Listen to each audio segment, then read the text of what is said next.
Love is the universal tool that can fix everything.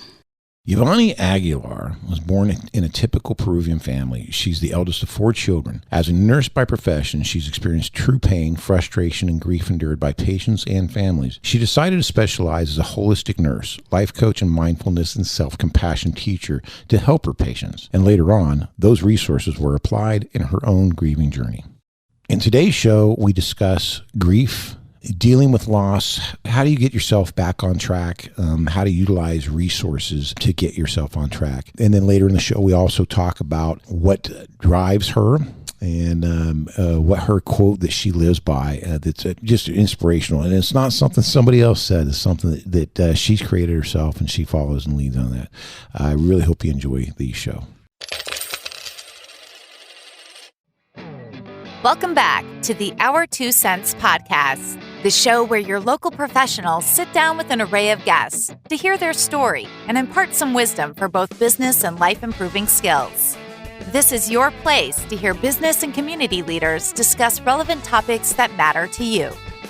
And welcome to the show today. My name is Dave Flilich, and I'm here with a special co-host, a really good friend of mine, Dustin Pitcher. Great guy, also owns Dirty Bird Guns and Ammo, and just a genuinely great human being. I just love to call you a brother. And before we get into today's episode, I'd like to encourage our listeners to follow us on social media. It's the best way to stay up to date with our new releases as well as giveaways we might be doing. And we're on like anywhere you can get podcasts. We're on YouTube.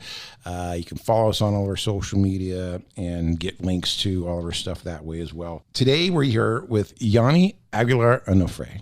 Yes. I did good. It's like trying to say Dave Flilich. Well, many times people can't say Dave Flilich properly. So I'm kind of used to that. Anyways, Yiuvany, we're glad to having you join us today. I really appreciate you being here. I can't wait to get into some of today's topics. But we're going to go into your bio a little bit about, what you've done in your life and what led you up to this moment. And just so our listeners are aware, back in October 14th, 2022, I had a motorcycle accident. I ended up in the hospital for 3 days, and that's how I met you. So, so it was a great meeting. It was great, and thank you for helping me get through that weekend. That was certainly a moment in my life that I got over as quickly as possible. But I appreciate your hospitality and comfort and our conversations that weekend. So you're an RN. What led you to that? Where are you from? Tell us all about you. Okay, my name is Yiuvany. I am originally from Peru. I study nursing in Peru. I started my career as a nurse in Peru. And then I moved here to the United States 12 years ago. And I did all the requirements to become a nurse here too. So after I passed the test, the NCLEX test, I become a nurse here. So I'm working in Mercy for about 12 years now. Oh, so you came straight to Bakersfield, or? Yes. Okay. All my ex-husband brought me here. Okay. And I started in Bakersfield, and I haven't moved yet. So you worked primarily. You haven't really done ER stuff. What is your role at the hospital as far as your position? Right now, I am a nurse shift manager, which is I am the manager of my shift. Okay. I have I really enjoy working with my patients, with my team. And over the years, I realized that they come to the hospital with pain physically, but also they come with pain emotionally. So I ended up doing my specialty as a holistic RN, which is this view people is a whole, the person is a whole, is body, mind, and spirit. And we need to kind of address every element of this, wholeness. And we need to work on all of these 3 elements. Yeah, and that's something that's lacking. You don't find a lot of that in the medical field right now. It's kind of, you come in and they want to fix what physically ails you, and that's it. And they've got to see a lot of patients too. Yes, it's very sad, and especially after a pandemic, I think there's a lot of more I want to say mental issues or problems with your mind, and we are not even aware that we have those problems sometimes. Mm-hmm. Yeah, I got short notice on this interview, but I got the Kindle ebook and I got through a bit of it, and it touched my heart. I mean, it's a tearjerker for sure. So can you describe a little bit what led you to this book and what inspired you to write it? And the book is Pearls of the Soul, Facing Adversity with Love. This is pretty much my story, my personal life. And at the beginning, I didn't want to do anything about that, but life happened for me. On 2014, I got pregnant of twins, and that was, a surprise, but it was a very emotional moment for me because it was something that we were waiting for. And instead of one, they told me there are twins, which is very surprising, but we were full of joy and love and waiting for them. However, after they were a month old, Isabella, one of my twins, she got sick, and then she needed to be transported to Madeira. And a few days after, because I am a nurse, I said, what about her twin? Mm-hmm. And then we checked Camila, my other twin daughter, and they both had the genetic condition they call. Later on, they found out it was that problem, Alström syndrome. They were hospitalized. They went to Stanford, back and forth. And then, unfortunately, Isabella passed away in 2016, and Camila passed away in 2021.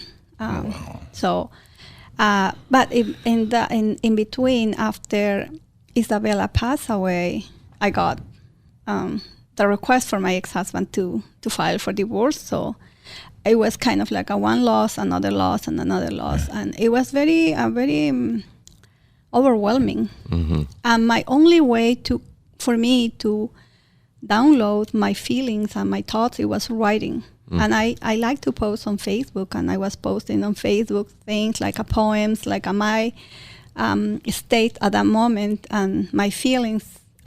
People were telling me, oh, I like what you wrote, or this message got me, I am in the same situation, you are helping me. And one day, one of my friends said, why don't you write a book? And mm-hmm. I said, I don't know, And I put all the poems in a ebook, but I asked for help to my brothers and sisters, and they said, but this is kind of collection of poems. We want to see when did you have these feelings, right? How this happened. So they wanted me to put my personal story a little bit, and then put a poem, and then kind of it will be an explanation how and when and why I wrote those things. And I was kind of not open to expose my life because it's my life in kind of there. Mm-hmm. But seems like people that they are reading the book, they said that it's very sad at the beginning, but also inspiring. I had a good comments about the book. Yeah, well, I can't wait to finish it. And, something you mentioned here is,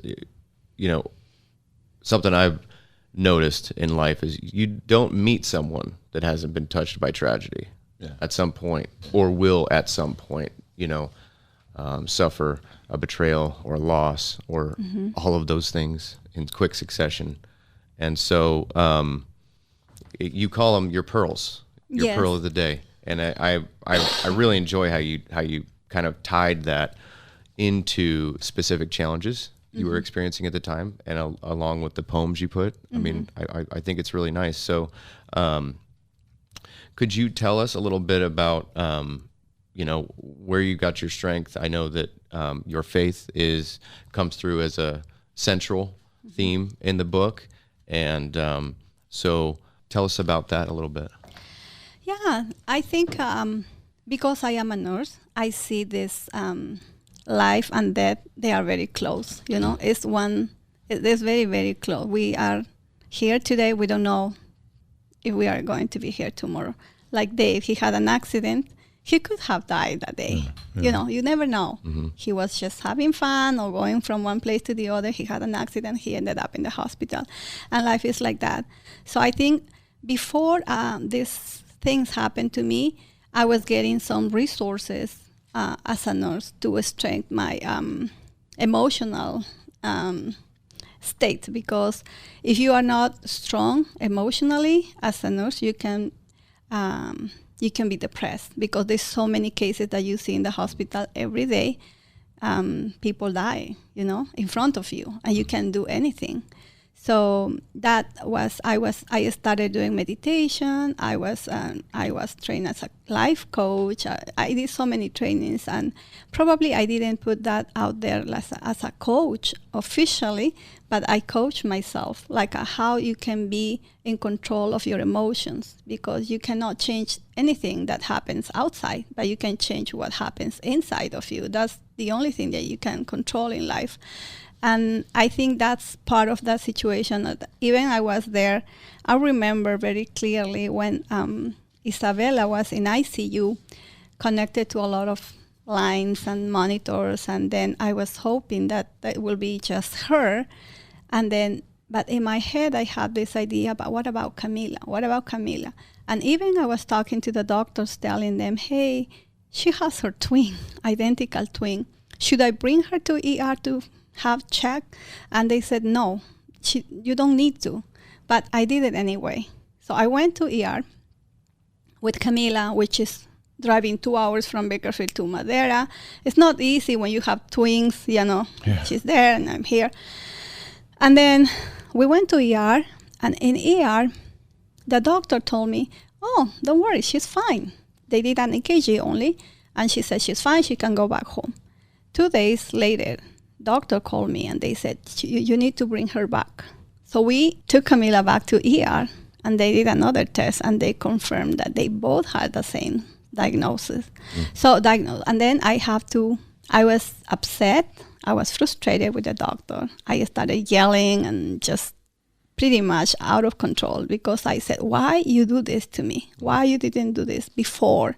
You don't know what you are telling me. It was just a moment that I lost control. I didn't have any control of my emotions, and but then I started crying and I just said, I don't know what is this about,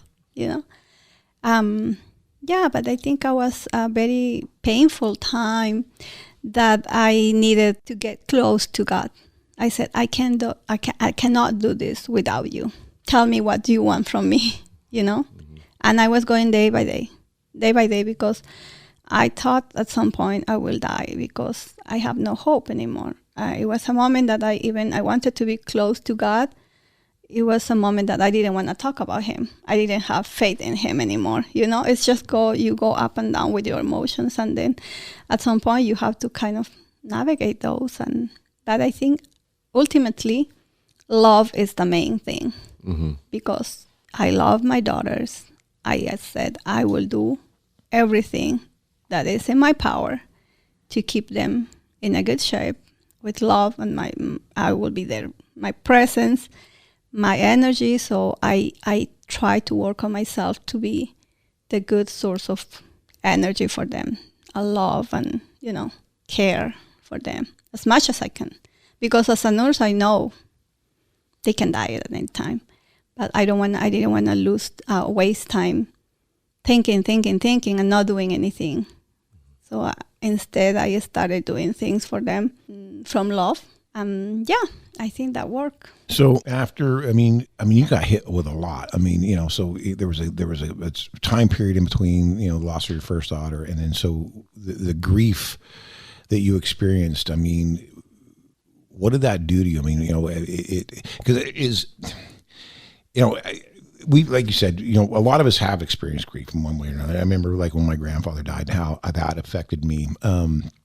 We had a daughter that was stillborn, and that was traumatic, very traumatic. And how does somebody kind of get on that path to get pulled out of that? And then I also want to discuss people that have somebody that's grieving, whether it's a friend or a loved one, how do you react and handle that? What did your friends do when you were going through this, and your family?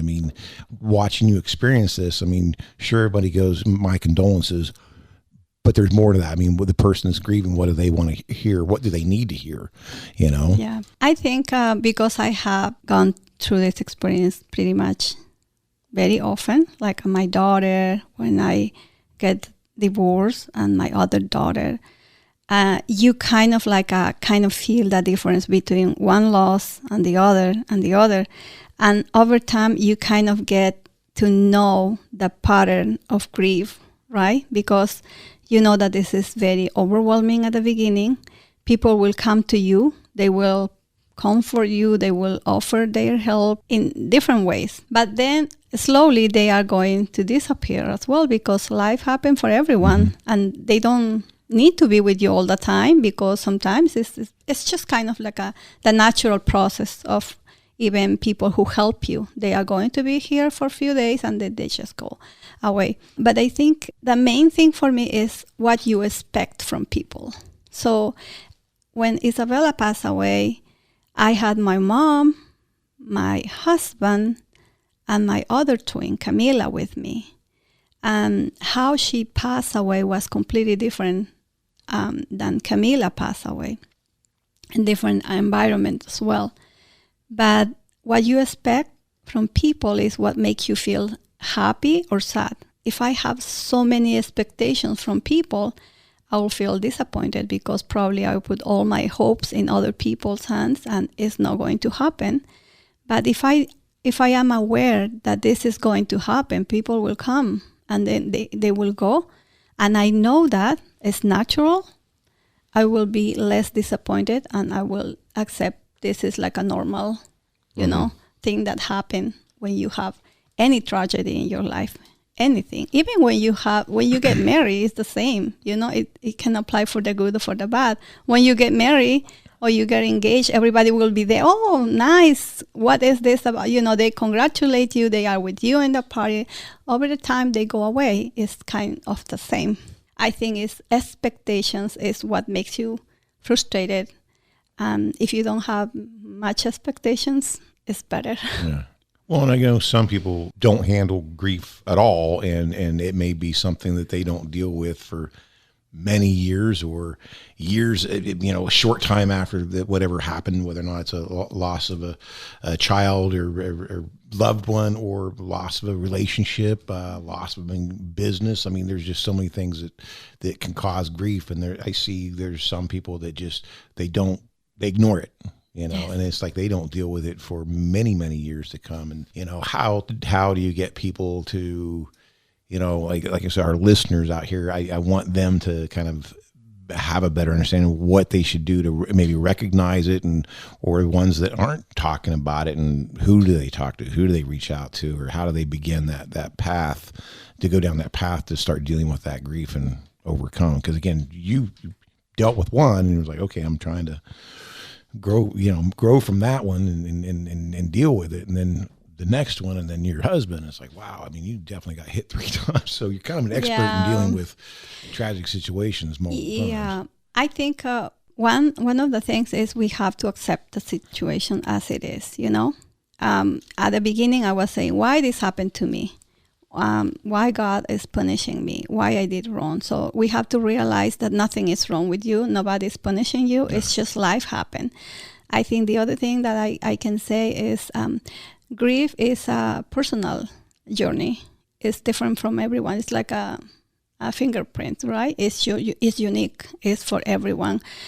We respond different way, and the way that you are grieving is okay.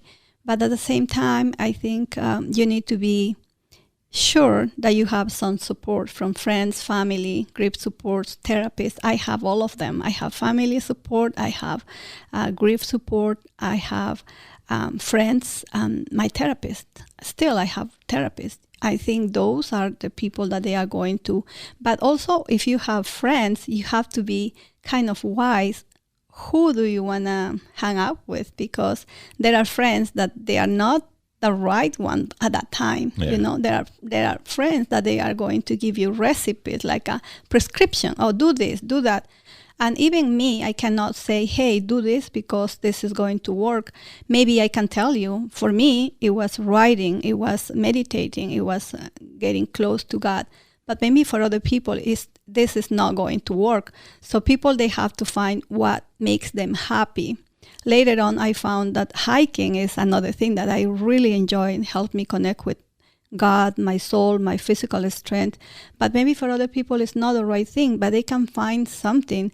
I believe that there is a component of this kind of, for me, I want to say for me, it has to be, you have to move your body. You have to do some kind of exercise.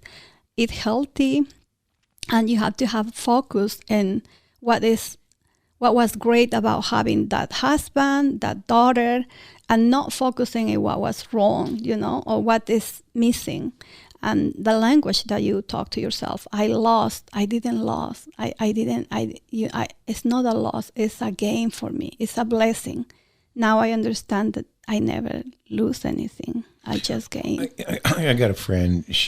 During COVID, she had experienced the loss of her dad, and then she experienced the loss of one of her siblings, her oldest sister, and she still struggles with that. I mean, she just misses them so much, and I just watch her with the cycle of that, and one thing I tried to at least tell her is like, well, there's no set time when this is supposed to be done. It's not like, you've lost your dad and then you've lost your sister and you've got X number of months and the grieving should be done. I mean, each individual is going to go through it, but there's also that point in time where you really have to start, I think, letting go, and like you said it beautifully, and that's a lot in the grieving of a relationship. It just is what it is. It's not your fault. It's not their fault. It's just, that's what happened, or this death happened, and sure, you're going to miss that person. But I think at some point, if you don't learn to start letting go of that, that just keeps you back in that space, and it's hard to get out of that space, and then you feel guilty for not thinking about them as much as you did, or, going to visit them at the gravesite as much, you start feeling guilt by not doing that, but that's okay, because I think you've got to get to that point where you have to move on, and it doesn't mean you care less for the person that passed or whatnot. Yeah. So when you were kind of in the depths of despair, so to speak, you obviously your faith, and you mentioned moving. I know that exercise saves a lot of people from living inside their mind, because that can be dangerous. So having obligations, having responsibilities is a blessing, when you're going through some stuff like that.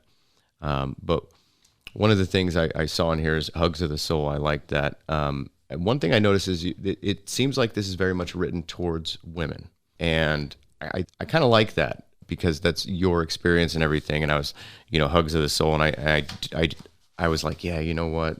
Sometimes I need a hug sometimes, but for men, it's different. I don't know how to explain it. It's harder for us to, go out and just give a big hug, or tell my buddy I need a hug, man. It's just not something that we do.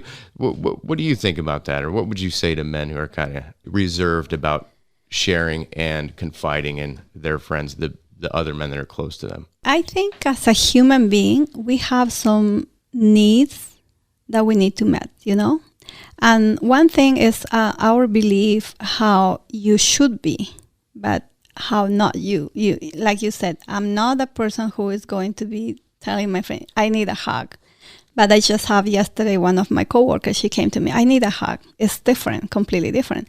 But I think men and women, they need to express their feelings, how they need, how to express what they need. They need to learn how to say that, because it's normal. And I think it's very courageous to say something about that. It's very courageous to ask for a hug for a man. So I believe the man who cries or who asks for a hug is more courageous than the one who doesn't, because at the end of the day, probably you need a hug, but you don't say it because you are trying to protect your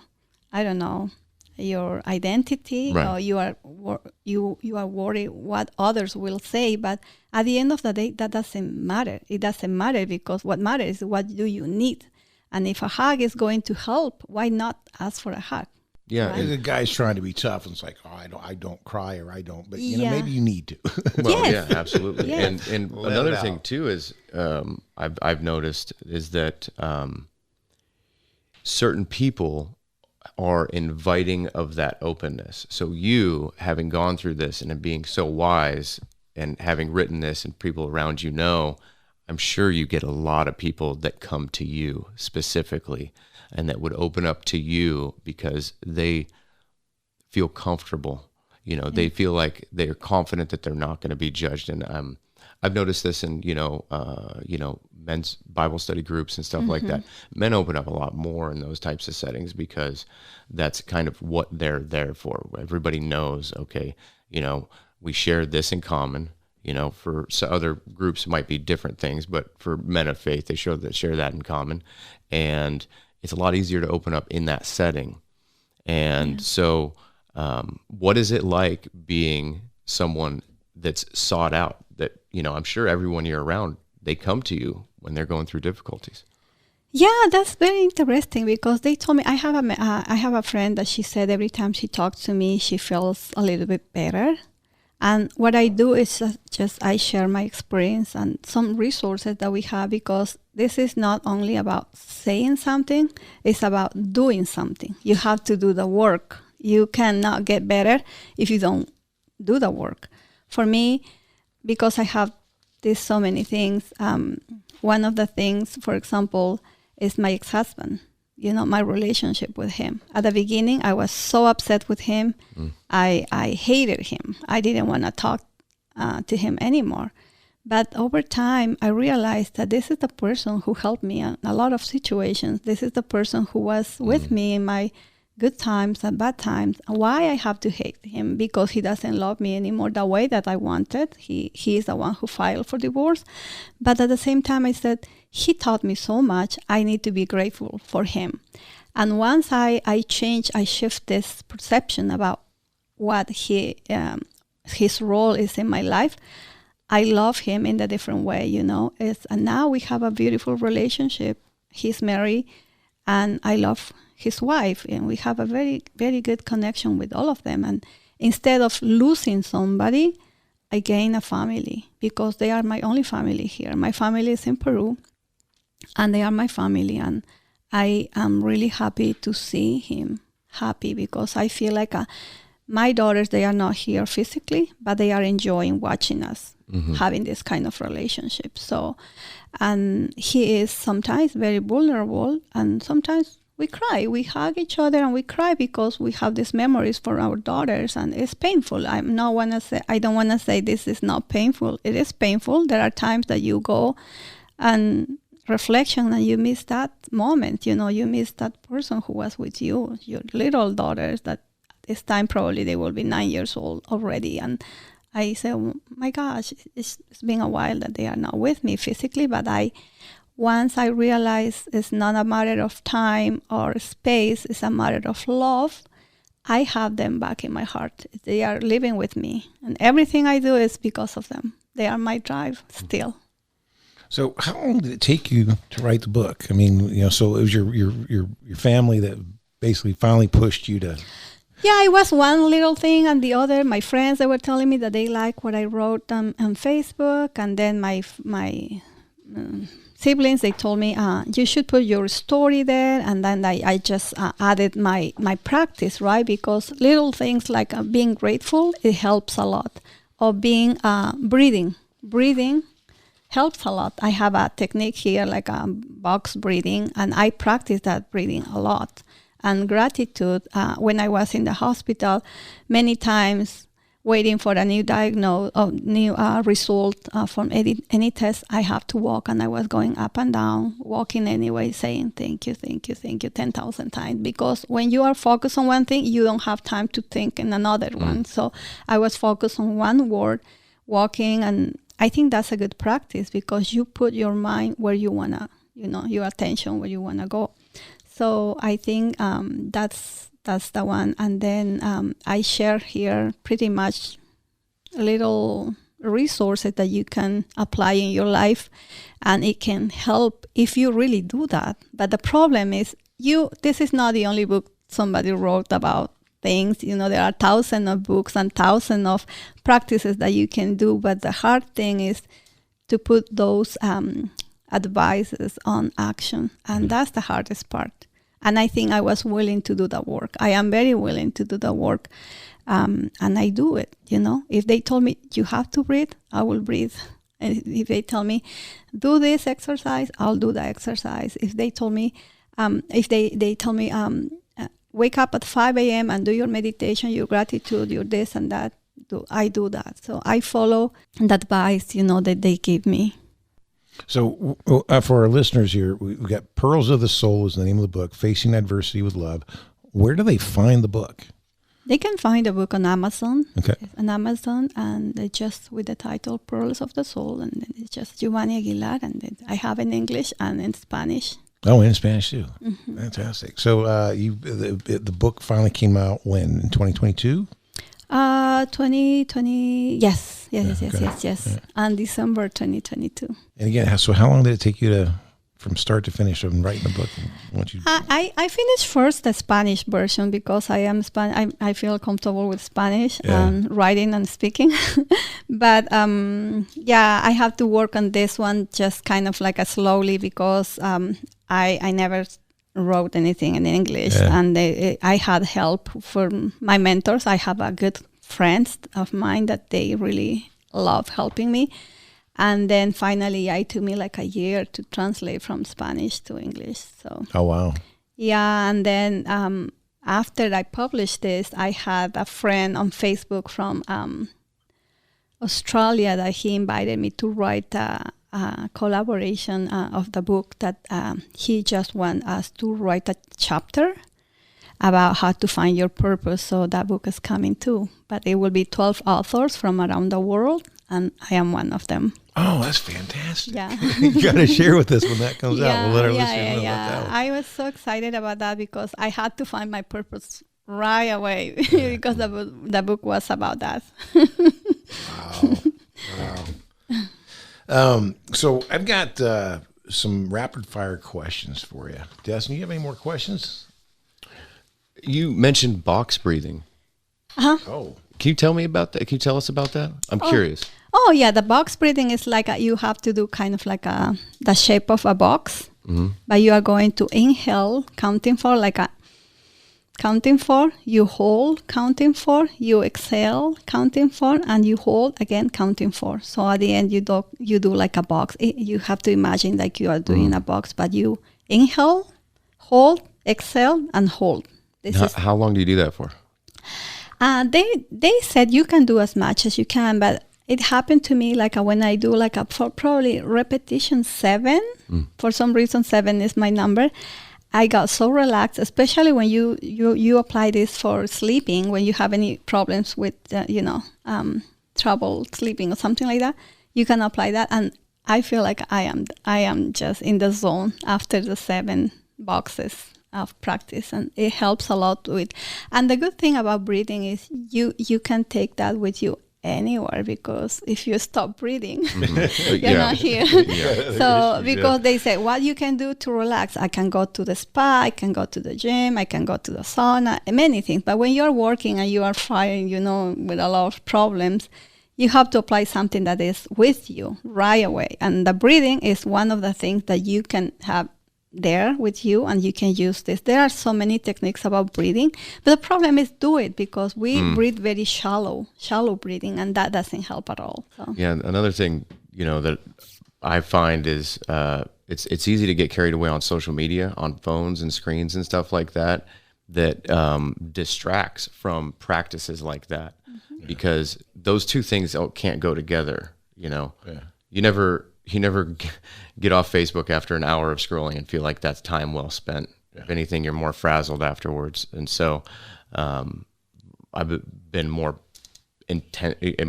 intentional about limiting my time on the screen, because otherwise I don't get the motivation to do that. It's too easy to pull that out of your pocket and get the cheap dopamine hits. Yeah. On that one, I found my technique, for example, at work. I found that once I get to work, I just put my phone away, and I don't carry my phone with me when I am working, because it can be distractive, Mm-hmm. Absolutely. Mm-hmm. Absolutely. Okay. So the rapid fire questions. You want me to read the first one? Yeah, go ahead. Start with the first one. What is a quote that you live by? I kind of created my own. I think it's love is the universal tool that can fix everything. I think once you get to know this love that probably I was not aware that existed, because I think before that I feel like I love people, but I wasn't.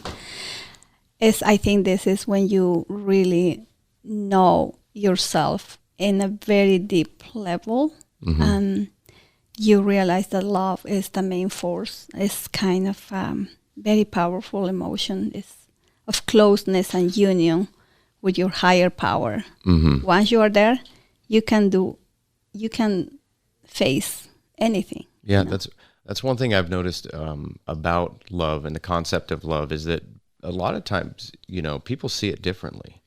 On one hand, people see love as something that happens to them that they really don't have any control over. Oh, well, I'm in love with somebody, or I just love my child. Which is like the easiest love. But the other side of it, is that it's a practice. It's an action. It's it's something that you actually do, that you can cultivate. Exactly. So could you tell me about your concept of love and how you think about it? Yeah, as I said, love for me is a very strong feeling of closeness and union with your higher power. I think we all are divine souls. We are perfect, but we are covered with our belief, right? And we created an identity that now we are in the point that who we are. Sometimes we see in front of the mirror and we don't recognize ourselves, because that's not who you are. If you have a mistake, sometimes your identity goes, oh, I am not the good person. But it's not like that. You are just a person who made a mistake, and that everybody does a mistake. But if you love yourself, you will acknowledge that no matter what you do, no matter, you still are a child of God or a perfect being. Yeah. And I suppose too that, if you can, love yourself in a meaningful way, in a real way, that it equips you and it helps you to love others in a better way. Yeah. And I'm just curious. So what do you recommend to people who might, have self-esteem issues or confidence issues, or they're having a hard time loving themselves? Maybe they're going through a difficult time. Maybe business isn't good. Maybe the family's not going well. There's always challenges. For someone who's down on themselves, what would you recommend for them? Sometimes people, they don't know that they don't love themselves. Sometimes we lie to ourselves. So you need to, I think it's a process, once we identify the problem, the patterns, the situation that we are not doing the right thing, you are going to be in this state of reflection. And from there, you can say, what can I do better? Always there is something that we can improve, something that we can do better. So I think in my case, it was just acknowledging myself. One thing that I found that helps a lot for myself is I don't compare with anyone. So don't compare yourself with anyone, because you are unique and you have your own qualities, your own identity, your own challenges. So when you compare to someone, I think you are going to be in a situation that you feel less or more, and none of those are good. So I think the other thing for me is loving yourself. What is loving yourself? I think when you act from a place of love, you are going to be more mindful about what you eat, how you move your body, who do you hang out with, what books you read. Sometimes we are lost, and you need just to start with something. Okay, if you feel that you don't love yourself, okay, you have to find a way. There are so many books, so many YouTube videos you can do, and the most important thing, again, do the work. If they tell you, read this book, you can read the book. If they tell you, do the box breathing, or go for a hike and enjoy, or stop your cell phone for an hour or two, and just on that time, just write something. Journaling is very therapeutic, and you can do a lot of things with that alone. You can find things that you don't know about yourself, just writing, putting your thoughts and emotions on a paper. And then when you visit that again, when you read what you wrote, oh my gosh, you are going to be surprised oh my goodness, all of this is in my mind. And sometimes you will be surprised that there is a lot of toxicity, or there is a lot of inspiration as well coming from you. Right on. I like the influences from the outside, the food and what you're doing, physically to yourself, and again the people that you associate with. I mean, if you're around toxic people, you got to get that purged. Be around people that inspire you. Yeah. Another question here: if you could be remembered for one thing, what would it be? I think at this point of my life, I am very happy. The challenges doesn't define you. I think makes you stronger. The challenges are the probably resources for you to grow. But if you are aware about those challenges, if you learn the message and then you decide, because it's a decision that you have to take, what way you want to go, this way or this way. So my answer to that will be that I live my life to the fullest despite the challenges, You want to be remembered for living your life to the fullest. Yeah, to the fullest, despite the challenges, Yeah. And everybody has challenges, and there is a 100% guarantee that you are going to die. Yeah. Everybody's going to die. Nobody dodges that one. Yeah. There is no religion or nobody who can say no, right? Because my philosophy on that one's always been, we know what our start date was. We don't know what our end date is. We don't know the space in between it, but that's all we have. Yes. Till then. So. And why wasting time? And even for my grief journey, the other day I asked my therapist, is something wrong with me? Why? He said, because I don't have this feeling of pain, excruciating pain anymore. And he said, maybe you are healed. And I don't think you can be healed completely, but I think you can handle better the situation, these moments of sadness and, in a better way, in a healthy way, when you go back to the emotion and you don't feel this pain, but love. And, I think it's just the way that it is. Excellent. Okay, I got a third rapid fire question. We're not going to do that one. What's one thing about you that your friends and family would be surprised that, really? Like music-wise, there's something out there that you really enjoy that a lot of people just don't realize that you really do enjoy? I think they don't know that I am crazy. The secret comes out now. Yeah, they feel like I can, I am very nice. I am very polite. Sometimes I feel like I am shy, but I can be very social. I can be very I can challenge myself sometimes on that one. And I feel like I can dance in a park, with no reason. And it's just like a dancing, and they will be very surprised what she's doing, It's just, I just want to feel the moment. And that song is my favorite one. Feel the moment. Mm-hmm. Love it. So again, for our listeners, Pearl of the Soul, Facing Adversity with Love. You can find it on Amazon. Yes. And then the next book, when's the next book coming out? Do you have any idea at this point? I think they told me that it's coming on August, but it's a collaboration of 12 authors. But I am planning to write another book. I hope I can finish by September, which is the anniversary of my daughters when they were born. And you had no idea that you were going to end up an author after all of this, right? You're that path went and then took a turn. I really love writing, and I think it's a way for me to express my feelings and try to connect with people who may like some changes in their life. Yeah.